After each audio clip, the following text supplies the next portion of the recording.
UP में चौथे चरण के लिए थम गया चुनावी शोर। 23 फरवरी को 9 जिलों की 60 सीटों पर वोटिंग। 600 उम्मीदवारों की किस्मत का होगा फैसला। यूपी की लड़ाई अब आतंकवाद पर गरमाई। अहमदाबाद धमाके के फैसले के बाद बीजेपी ने आतंक का लिंक सीधे समाजवादी पार्टी से जोड़ दिया। लखनऊ में सीएम योगी ने अखिलेश यादव पर किए ताबड़तोड़ हमले। समाजवादी पार्टी पर आतंक का साथ देने का आरोप लगाया। लॉ एंड ऑर्डर का हवाला देते हुए बोले सीएम योगी, 5 साल में यूपी में एक भी दंगा नहीं हुआ, जबकि समाजवादी सरकार में 700 दंगे हुए। हरदोई में एसपी पर बरसे सीएम योगी, कहा अखिलेश ने लुटेरों के लिए कालीन बिछाई। एसपी ने आतंकियों के मुकदमों को वापस लिया था। एसपी पर सीएम योगी का तीखा हमला, कहा देश की सुरक्षा से खिलवाड़ कर रही है एसपी। साइकिल पर बैठकर जगह जगह विस्फोट होते हैं। एसपी पर सीएम योगी का प्रचंड प्रहार, कहा 10 मार्च को शांत हो जाएगी सारी गर्मी। पहले बिजली का भी धर्म होता था, अब त्योहार देखकर बिजली नहीं आती। रायबरेली के मंच से माफियाओं को सीएम की खुली चुनौती, कहा गर्मी कैसे शांत की जाती है वो मुझे मालूम है। 10 मार्च के बाद रहम की भीख मांगेंगे माफिया। योगी आदित्यनाथ का कांग्रेस पर जोरदार हमला, कहा हिंदू होने से में भी इन्हें आती है शर्म। मैं तो कहता हूं गर्व से कहो हम हिंदू हैं। रायबरेली में देखा सीएम योगी आदित्यनाथ का खास अंदाज। चुनाव प्रचार के दौरान सभा में मौजूद कुछ बच्चों से बात की और उन्हें अपने हेलीकॉप्टर में बिठाया।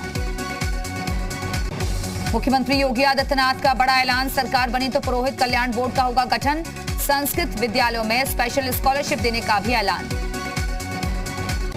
सीतापुर में अमित शाह का अखिलेश यादव पर जोरदार हमला, समाजवादी पार्टी को जातिवादी पार्टी बताया। अमित शाह बोले अखिलेश को चश्मे के एक शीशे से धर्म तो दूसरे से जाति दिखाई देती है, इसलिए उनके राज में विकास नहीं होता। अमित शाह का एसपी बीएसपी पर प्रहार, कहा 2017 से पहले यूपी आतंकवाद और माफियाओं का सेंटर माना जाता था। योगी राज में यूपी विकास के रास्ते पर बढ़ा है। गृह मंत्री ने कहा प्रदेश में पहले दबंगों और माफियाओं का राज था, लेकिन आज यहां कोई बाहुबली नहीं है, सिर्फ बजरंग बली है। गृह मंत्री ने एसपी बीएसपी और कांग्रेस पर तुष्टीकरण की राजनीति करने का आरोप लगाया। कहा ये लोग आतंकवादियों को जमानत देने का समर्थन करते हैं। प्रयागराज में स्मृति ईरानी ने विपक्षी दलों पर हमला करते हुए कहा राम भक्तों पर गोलियां चलाने और चुप रहने वालों भी मंदिर मंदिर टहल रहे हैं।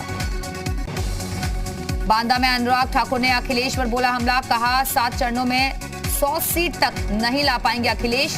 10 मार्च को अखिलेश कहेंगे ईवीएम बेवफा है। अनुराग ठाकुर ने समाजवादी पार्टी पर बोला हमला, कहा आतंकवादियों के समर्थक 100 के अंदर सिमट जाएंगे। बीजेपी 300 पार सीटें लाएगी। जी मीडिया से अपर्णा यादव की खास बातचीत। अपर्णा यादव ने कहा यूपी में फिर से बनेगी योगी की सरकार, योगी राज में सुरक्षा पर जोर। यूपी सरकार में मंत्री मोहसिन रजा का एसपी पर तीखा हमला, बोले एसपी ने हमेशा आतंकियों को संरक्षण दिया है। यूपी चुनाव को लेकर केशव प्रसाद मौर्य का ट्वीट, आज पूरा यूपी कह रहा है जो सुरक्षा लाए हम उनको लाएंगे, जो सम्मान लाए हम उनको लाएंगे, हम फिर से बीजेपी की सरकार बनाएंगे। बीजेपी नेता राजेश्वर सिंह का बड़ा बयान, कहा देश में जनसंख्या नीति बहुत जरूरी, जनसंख्या नियंत्रण के बिना देश का विकास संभव नहीं।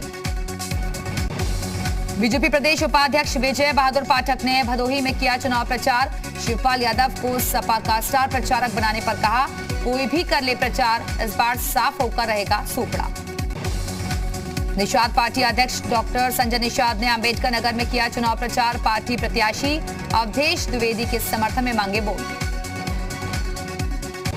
करहल से बीजेपी प्रत्याशी एसपी सिंह बघेल ने बूथ कैप्चरिंग का आरोप लगाया। चुनाव आयोग से शिकायत कर फिर से मतदान कराने की मांग की। एसपी सिंह बघेल ने 64 बूथों पर कब्जा करने का आरोप लगाया। कहा सपा के लोगों ने डरा धमकाकर जनता से जबरन वोट डलवाए। बीजेपी प्रत्याशी एसपी सिंह बघेल ने दन्नाहार के बूथ नंबर 110 पर बूथ कैप्चरिंग का वीडियो भी जारी किया है। करहल से अखिलेश यादव और एसपी सिंह बघेल लड़ रहे हैं चुनाव। करहल में मुलायम के प्रचार से गरमाई सियासत। अखिलेश यादव ने पीएम मोदी पर किया पलटवार। कहा बीजेपी को मुझे धन्यवाद देना चाहिए कि मैं उनके परिवार के बारे में कुछ नहीं कह रहा हूं। अखिलेश यादव ने बीजेपी को कंफ्यूज पार्टी बताया। कहा नेताजी साथ हैं तो उन्हें तकलीफ है, नेताजी दूर हैं तो उन्हें तकलीफ है। जीत का दावा करते हुए बोले अखिलेश यादव, समाजवादी पार्टी चौथे चरण में भी दोहरा शतक लगा देगी और 7वें चरण में बूथों पर नाचेंगे बीजेपी के भूत। अहमदाबाद ब्लास्ट मामले पर अखिलेश यादव ने आखिरकार तोड़ी चुप्पी, कहा मैं क्यों जवाब दूं, जांच एजेंसियां जवाब दें। अखिलेश यादव बोले सांसद हूं, लोकसभा में बैठता हूं, प्रधानमंत्री के साथ बैठता हूं, एजेंसियां क्या कर रही हैं। हरदोई में अखिलेश का बीजेपी पर तंज, कहा चुनाव में जनता ने बीजेपी की खटिया खड़ी कर दी, इसलिए इनके घटिया बयान आ रहे हैं।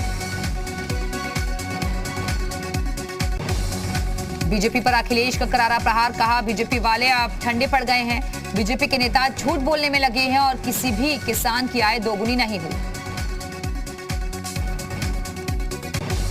योगी पर अखिलेश यादव का तीखा हमला, कहा सीएम कहते हैं एसपी वाले 12 बजे सोकर उठते हैं, हमने मुख्यमंत्री आवास पर नजर बनाई हुई है, पता चला है कि सीएम ने पैकर्स एंड मूवर्स को बुलाया है। रायबरेली में बीजेपी पर बरसे एसपी के मुखिया अखिलेश यादव, बोले बीजेपी कुछ भी कर ले, जनता उसके झांसे में नहीं आने वाली। रायबरेली में अखिलेश यादव ने कहा यूपी में डबल इंजन की सरकार ने एम्बुलेंस सेवा खराब कर दी, कोरोना काल में मरीजों को ऑक्सीजन तक नहीं दे पाए। वाराणसी के उत्तरी विधानसभा से सपा प्रत्याशी अशफाक अहमद ने खुद को बताया श्रीराम का वंशज, कहा मुस्लिम हैं तो क्या, मेरे भी कण-कण में श्रीराम। एसपी नेता रविदास मेहरोत्रा का बड़ा बयान, बोले यूपी में बीजेपी को शायद एक भी सीट ना मिले, समाजवादी पार्टी गठबंधन की 400 सीटों पर जीत होगी। रविदास मेहरोत्रा ने कहा जनता का विश्वास और समर्थन एसपी को मिल रहा है, यूपी में परिवर्तन होगा और अखिलेश सीएम बनेंगे। समाजवादी पार्टी की स्टार प्रचारक लिस्ट में शिवपाल यादव और डिंपल यादव की एंट्री, बाकी चरणों में करेंगे प्रचार, एसपी ने 30 स्टार प्रचारकों की लिस्ट जारी की।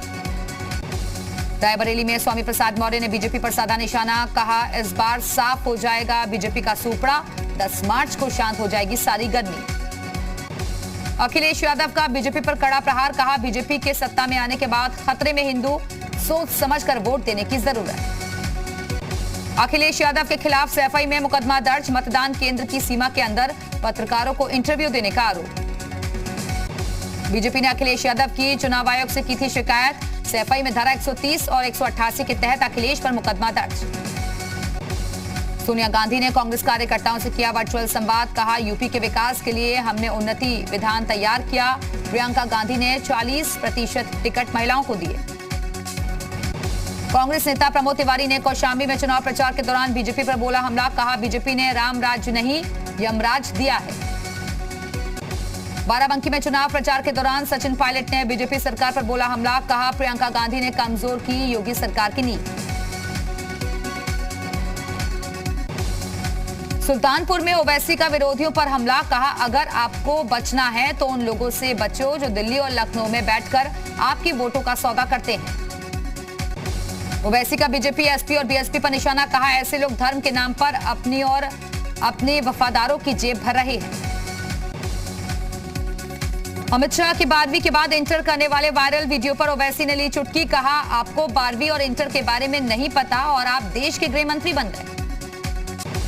अमित शाह पर तंज कसते हुए बोले ओवैसी, हम तो अकबर के 9 रत्नों के बारे में सुने थे, यहाँ मोदी जी के पास भी 9 रत्न भरे पड़े हैं। फर्रुखाबाद में मतदान को लेकर अधिकारियों का मतभेद हुआ दूर, अब मतदान का फाइनल आंकड़ा 59.62% घोषित किया गया। जौनपुर में गोल्ड कारोबारी की गुंडाई, सिपाही से विवाद होने पर हथियार के बट से की पिटाई, मारपीट का वीडियो वायरल।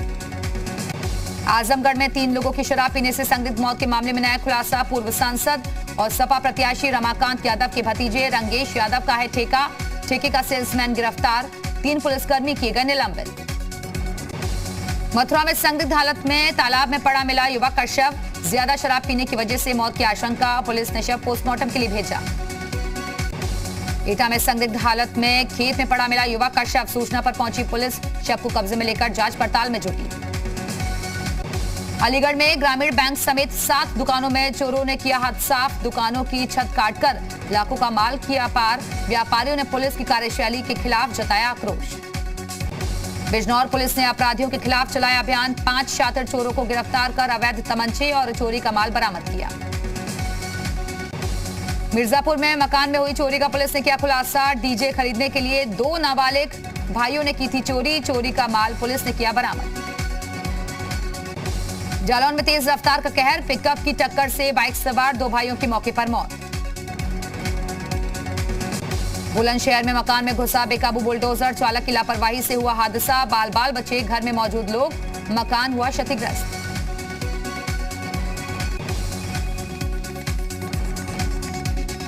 सहारनपुर कलेक्ट्रेट में हुई किसानों की समस्याओं को लेकर मासिक पंचायत में आवारा जानवरों और गन्ना भुगतान का मुद्दा उठाया गया। बागपत के बसी गन्ना तौल केंद्र पर किसानों का हंगामा, कर्मचारी पर घटतोली का आरोप लगाकर किसानों ने बंद कराया तौल केंद्र। वाराणसी में भी हिजाब के समर्थन में स्कूल के सामने प्रदर्शन, प्रिंसिपल की शिकायत पर पुलिस ने 2 लोगों को हिरासत में लिया। अल्मोड़ा में शुरू हुई हाई स्कूल और इंटरमीडिएट के छात्रों की प्री बोर्ड परीक्षा, आज करीब 17,000 छात्र छात्राओं ने दी परीक्षा।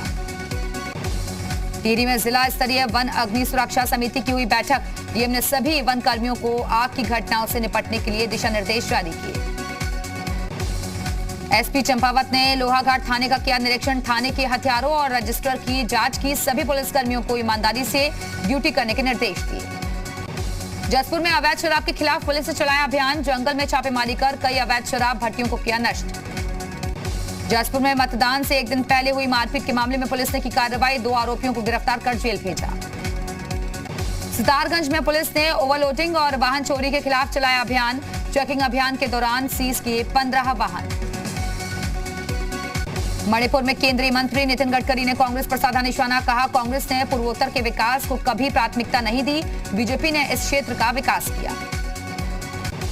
नितिन गडकरी ने कहा कुछ लोग बीजेपी पर झूठे आरोप लगा रहे हैं कि हम अल्पसंख्यकों के खिलाफ, लेकिन हम जाति, धर्म, पंथ, लिंग के आधार पर भेदभाव नहीं करते, हम सब भारतीय हैं।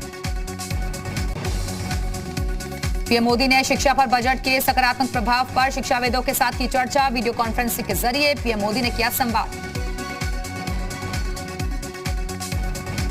शिक्षा मंत्रालय के वेबिनार में पीएम मोदी बोले, बजट में एजुकेशन सेक्टर पर दिया गया ध्यान, क्वालिटी एजुकेशन पर खास जोर।